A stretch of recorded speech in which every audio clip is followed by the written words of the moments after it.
Welcome to the Super Civics Grade 5 Election Challenge. Hello, learning community. I am your Super Civics superhero. I am here to talk about what it means to be a citizen. All kinds of people make up communities. They are residents, they are neighbors, and many of us who make up community are citizens. Today, each of you are citizens of our community. Citizens are people who live and work together in a community. Citizens make decisions together when they vote. These challenges are designed to help you understand what it means to be a citizen, share with others, and discuss your thinking. Support the Minnesota Social Studies standards. Feel free to have a family member help you. You may press pause at any time. You may also return to previous challenges. In order to complete some challenges, you may need to visit a special link. See the video description below to find links you can click on. Okay, citizens, let's learn about elections and voting. Challenge number 1. Citizens vote to make decisions. Voting is a process where people make a choice. Let's vote. Our classroom can vote on many things, such as books to read, games, and activities. Let's vote. What will we vote on, and what are the different ways we can vote? Pick one way to vote. Vote and tabulate the results. We made a decision. Our choice has been decided by the popular vote.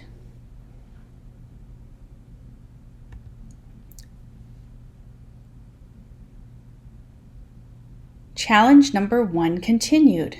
Citizens vote to make decisions about who their leaders will be. There is going to be an election. Discuss. Who do you vote for? How do you know who to vote for?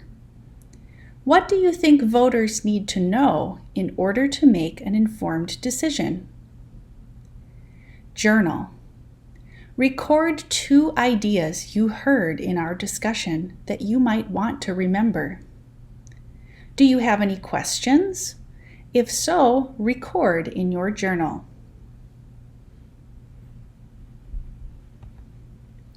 Challenge number 2.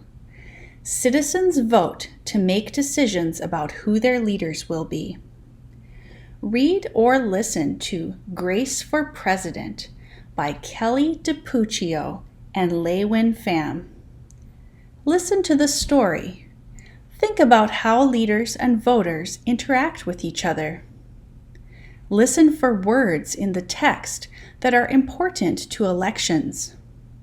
Record them in your journal as we listen to the story. Read aloud Grace for President. Reflection. What do you think about this book? Share your thinking.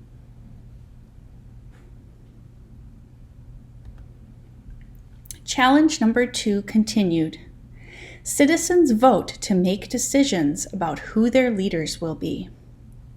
Return to your journal to think about election words. Note, if need be and time allows, listen to the story a second time to dig deeper into the meaning of the story and to find words for your journal. Choose 3 words from your list that you think are the most important. Record your words on sticky notes, 1 per note. Share. Move and mingle to share your election vocabulary with at least 3 people.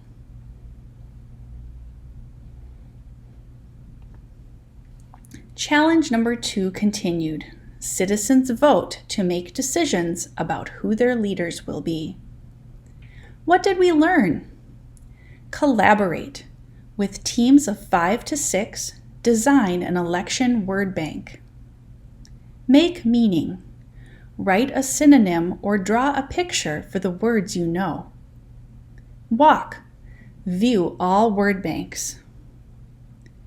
What do you notice? We will continue using this record of our thinking in future challenges.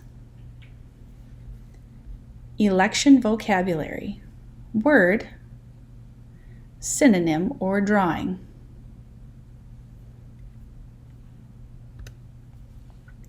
Challenge number 3. Citizens learn about the past to understand the present. In the book, Grace's class examined a poster with all the president's pictures, and Grace asked, "Where are the girls?" Discuss. Grace's class examined an image similar to this. Why was this image so surprising to Grace? How did Grace turn her frustration with the past into impacting the present? Journal. What are your observations when you examine this image? Who else might be missing from these pictures? What does it make you feel or wonder? Challenge number 3 continued. Citizens learn about the past to understand the present. Discuss. Can anyone be president? What are the requirements for being President of the United States? Where could we find the answer to this question?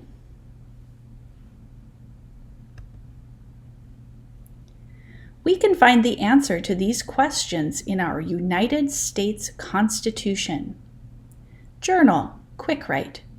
What do you know about the United States Constitution?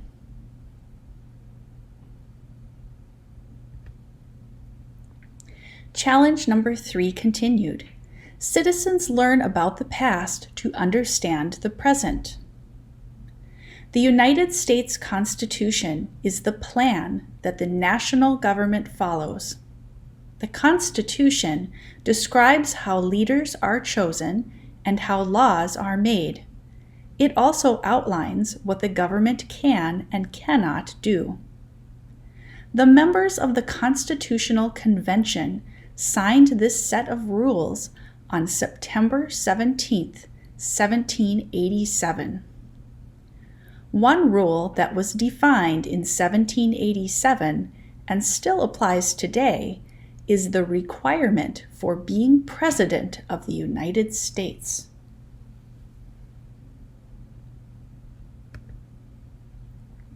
Challenge number 3 continued. Citizens learn about the past to understand the present. Here is a portion from the U.S. Constitution. Observations. What do you notice about this section of the Constitution?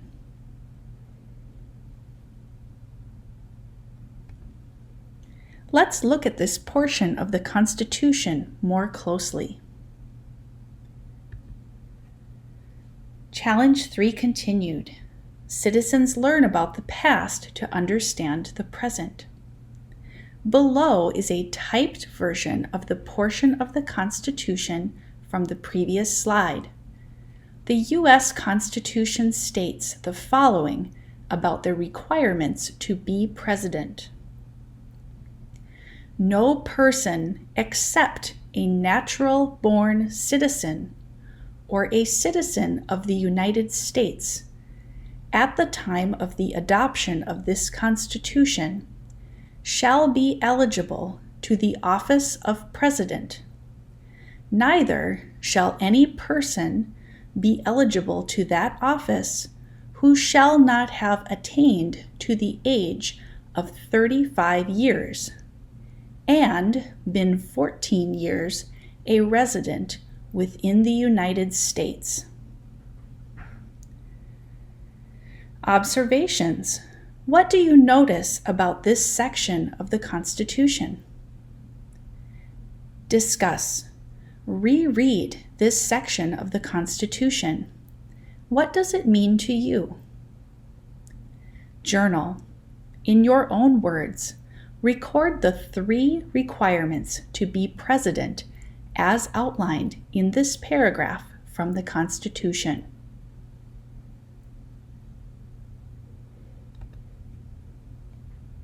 Challenge number 4.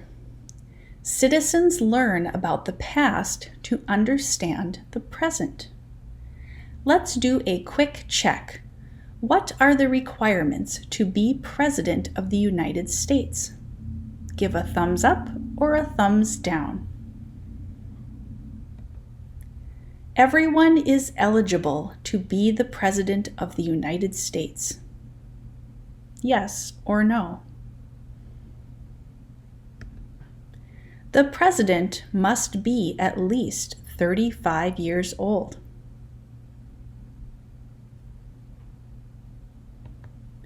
The President can live in Canada.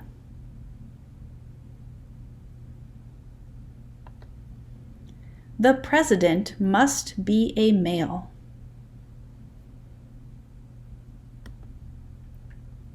The President must be born in the United States, natural-born citizen. The President must have always lived in the United States. Challenge number 5. Citizens learn about the past to understand the present. Citizens understand the presidential election process. Look at the map. What do you notice? What do you wonder?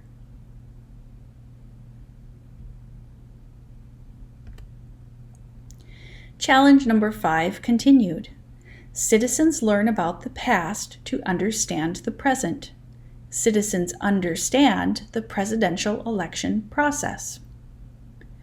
In the book, Grace's teachers put the names of all 50 states and the District of Columbia into a hat for each student voter to pick.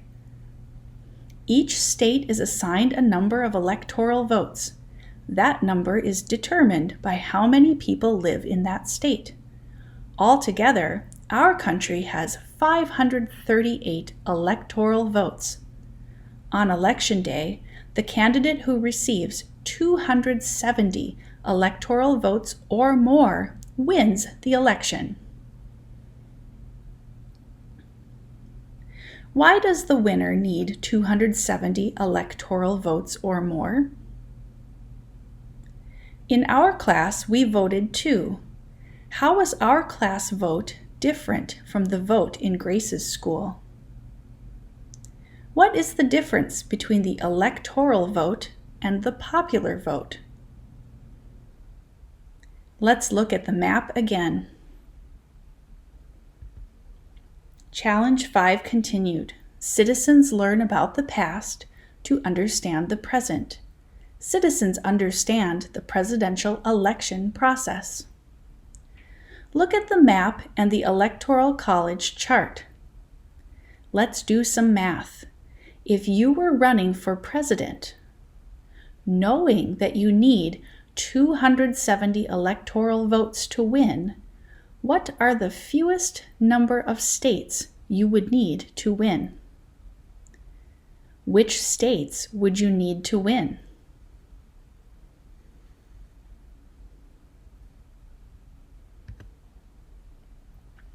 The win for Grace came down to Sam, who represented Wyoming. How many votes does Wyoming have? Do you agree or disagree with the statement, "Every vote matters"? Why?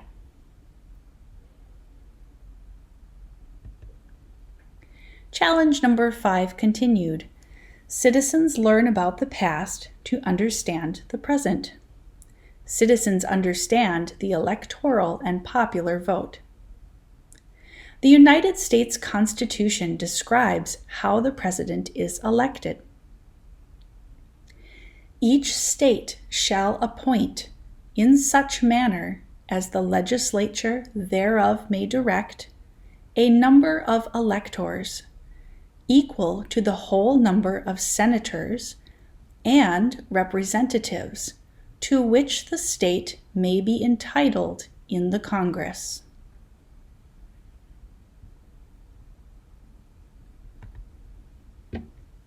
Sometimes we need more information to understand documents created long ago. The resources on the next slide may help us better understand electoral and popular votes.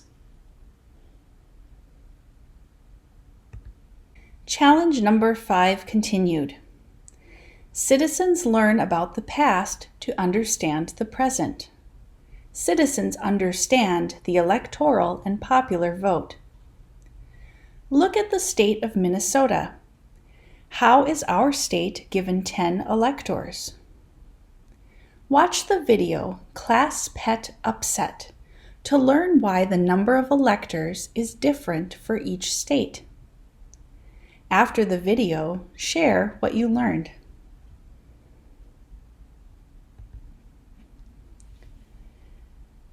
Citizens understand election vocabulary in order to be informed, active community members.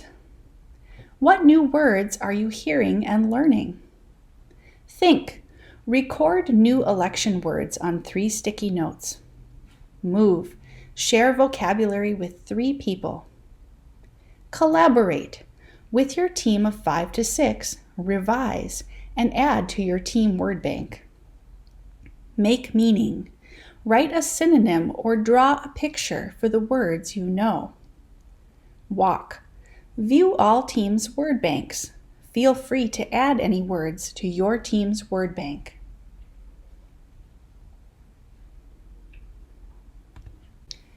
Challenge number 6. Citizens make an informed vote to determine who their leaders will be. In the book, after the children learn about the Electoral College, Grace thinks to herself, becoming president really wasn't going to be so easy. Then Grace planned her campaign. A campaign is an action plan used to reach a goal. In this case, her goal is to be president. Pages 13 and 14 show the candidates campaigning outside of the school. Grace and Thomas created campaign slogans. A slogan is a memorable phrase used in advertising. Candidates make posters and buttons to communicate their slogan so voters remember them when they cast their votes.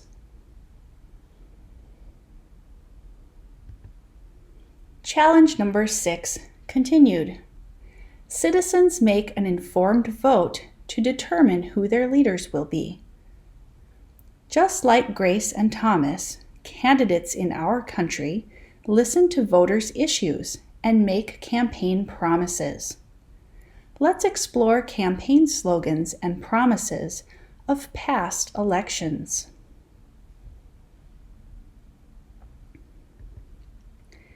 Challenge number 6 continued. Citizens make an informed vote to determine who their leaders will be. In the next few slides, you will observe primary sources related to United States presidential campaigns. You will investigate each image using the tool Observe, Think, Wonder.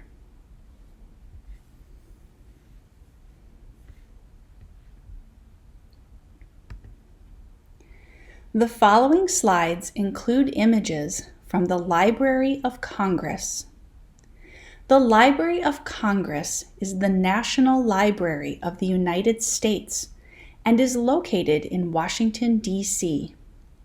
It is the largest library in the world, containing more than 162 million items, including books, maps, recordings, photographs, newspapers, and manuscripts. The library serves the U.S. Congress, U.S. government agencies, and other libraries around the world.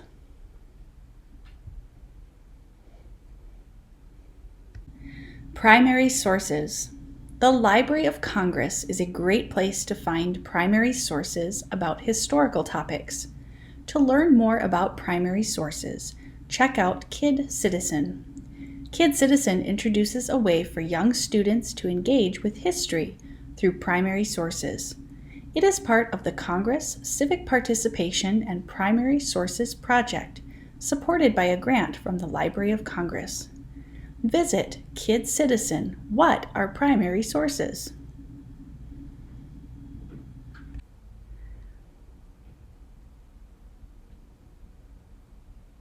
When using the Observe, Think, Wonder tool, you'll notice it's organized into 3 columns. In the Observe column, you'll write what you see. Describe what you see. What do you notice first? What is the physical setting? What people and objects are shown? How are they arranged? What, if any, words do you see? What other details can you see? In the middle column, under Think, you will write what you think is happening in the source. Why do you think this source was made? When do you think this source was made? Who do you think was the audience for this source? What tools were used to create this? What can you learn from examining this source? If someone made this today, what would be different? What would be the same?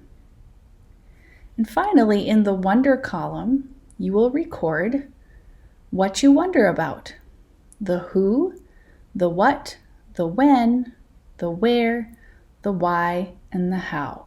All the questions you have about the source.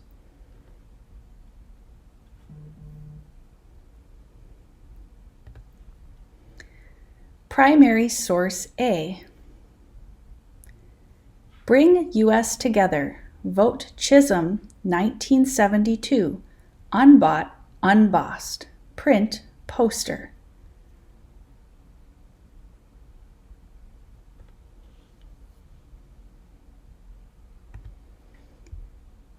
Complete and observe, think, wonder for this primary source.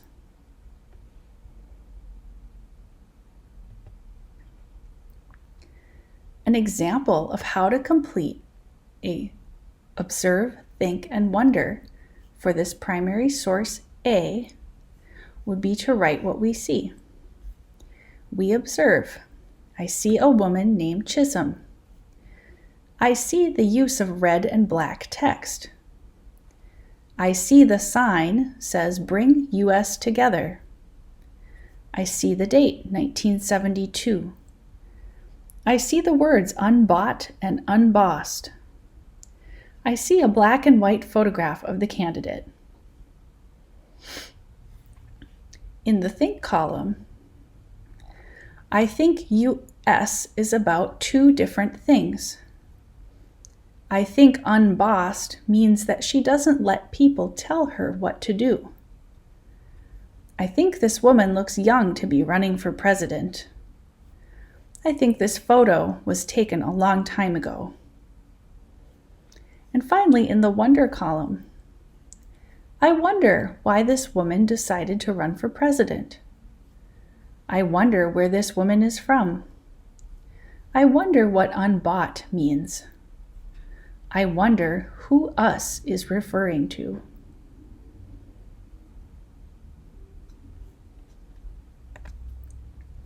Primary source A. This image is from the Library of Congress.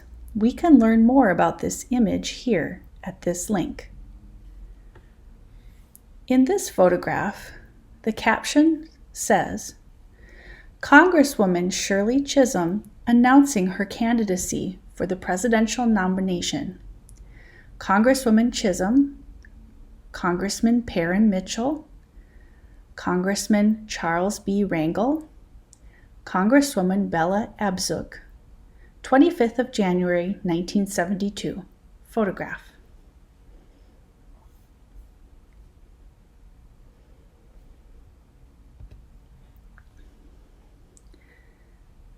Let's do another observe, think, wonder for the next primary source.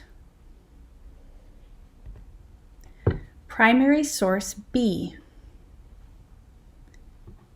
The living room in the home of the Thaxtons, Mechanicsburg, Ohio, 1938 summer. Photograph.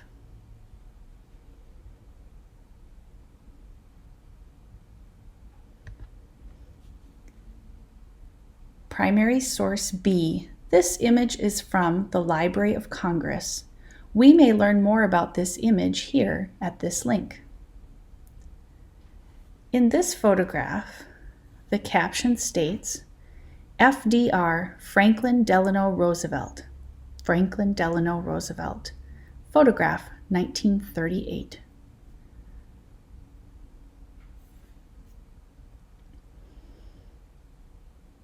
Primary source C. William H. Taft, Good Times. Print, circa 1908.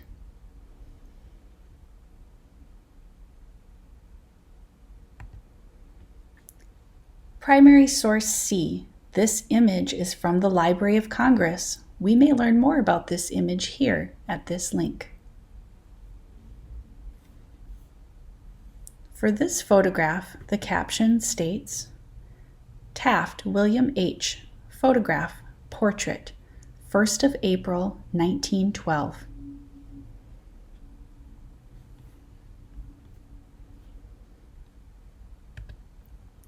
Primary source D. This is a Hoover home, stability, vision, integrity, experience. Photograph, circa 1928.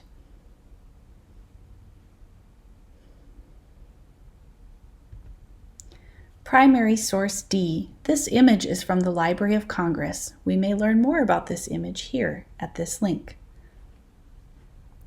For this photograph, the caption reads, Herbert Hoover, head and shoulders, in front of microphone, facing right, making a speech to convention of U.S. Junior Chamber of Congress. Photograph, 1950.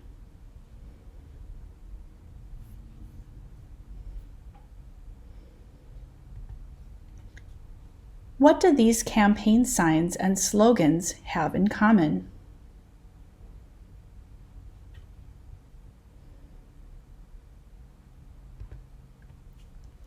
Challenge number 6 continued.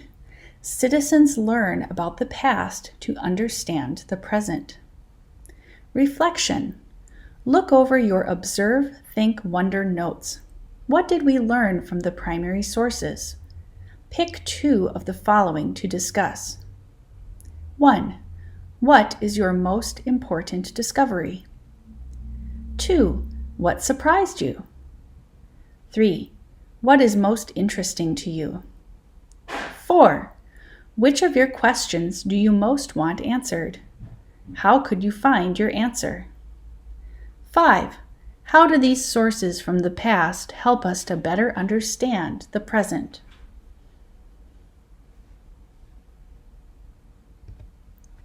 Challenge number 7. Citizens make an informed vote to determine who their leaders will be. Just like Grace and Thomas, candidates in our country listen to voters' issues and make campaign promises. They create slogans to appeal to the values and emotions of the voters. Which slogan would motivate you to vote for their candidate? Why? Grace, the girl for the job. The man for the job is Thomas Cobb. Make history, vote Grace for president. Thomas is the man.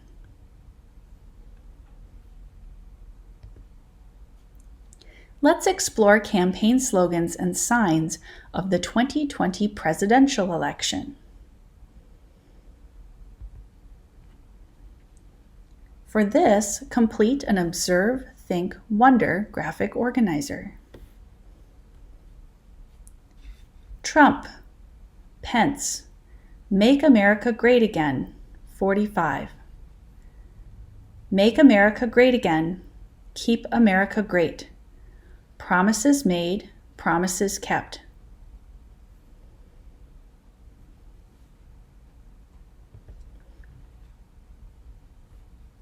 Biden, President. Our best days still lie ahead. Restore the soul of America. We are America, second to none.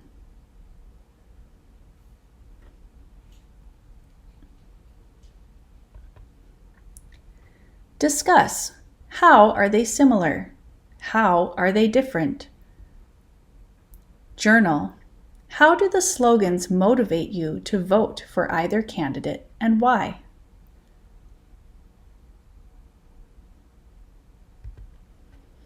Challenge number 8. Citizens make an informed vote to determine who their leaders will be. In the book, the candidates listen to their constituents, or voters, to better understand their concerns.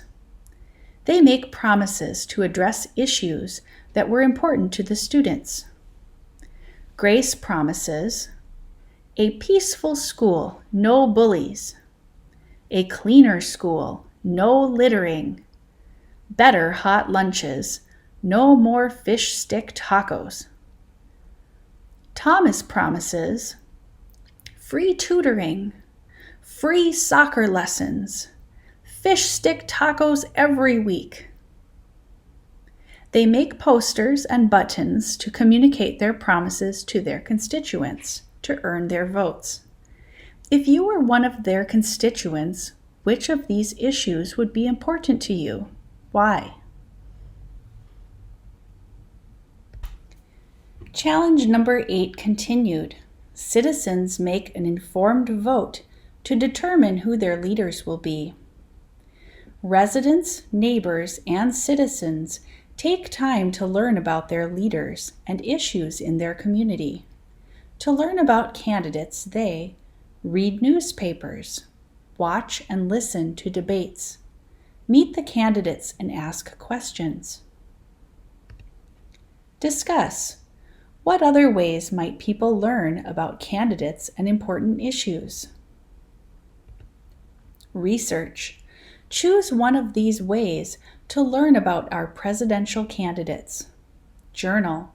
Record 3 things you learned.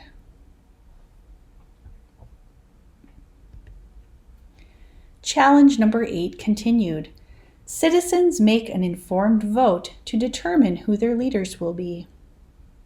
On Tuesday, November 3rd, United States citizens will use their voice to make a choice and vote for the President and Vice President of our country. Just like Grace and Thomas, candidates in the 2020 presidential election listen to their constituents or voters to better understand their concerns. They make promises to address issues that were important to the voters. Think about current events that have impacted our country today. Discuss. What issues are you hearing about in our country today? What promises are candidates making to address these issues? Journal. If you were running for president, what issue or promises would you make to the constituents?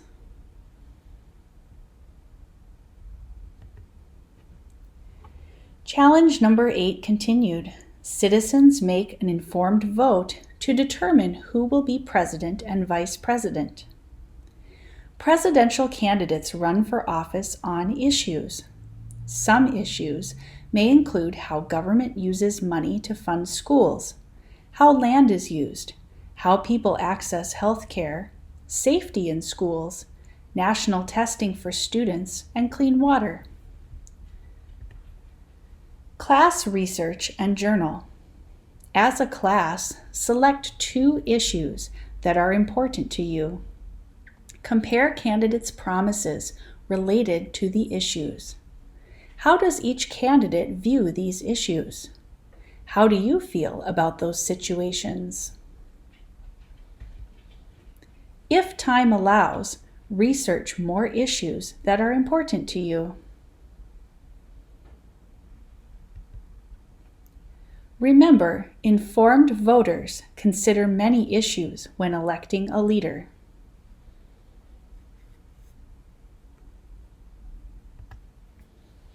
Challenge number 9.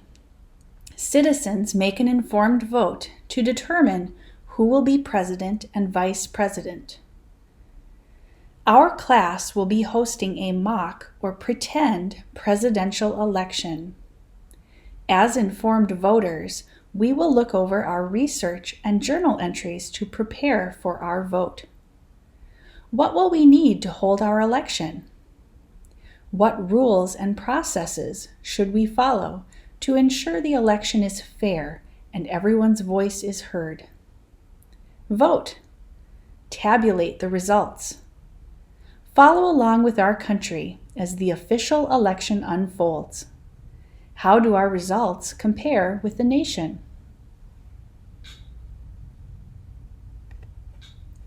Citizens understand election vocabulary in order to be informed, active community members.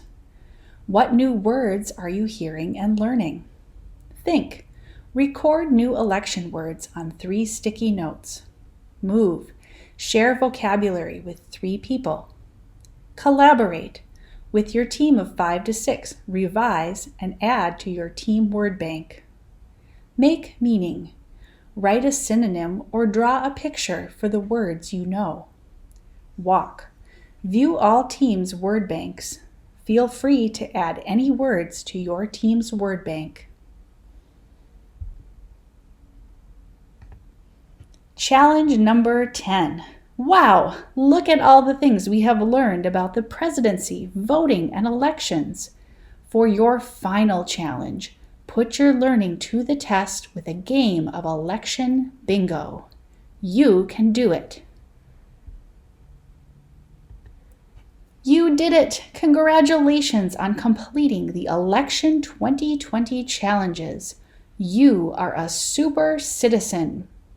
Color your certificate and hang in your home. Super Civics is a Learning Law and Democracy Foundation project, partially funded by grants from the Clean Water, Land, and Legacy Amendment and the Minnesota Department of Education.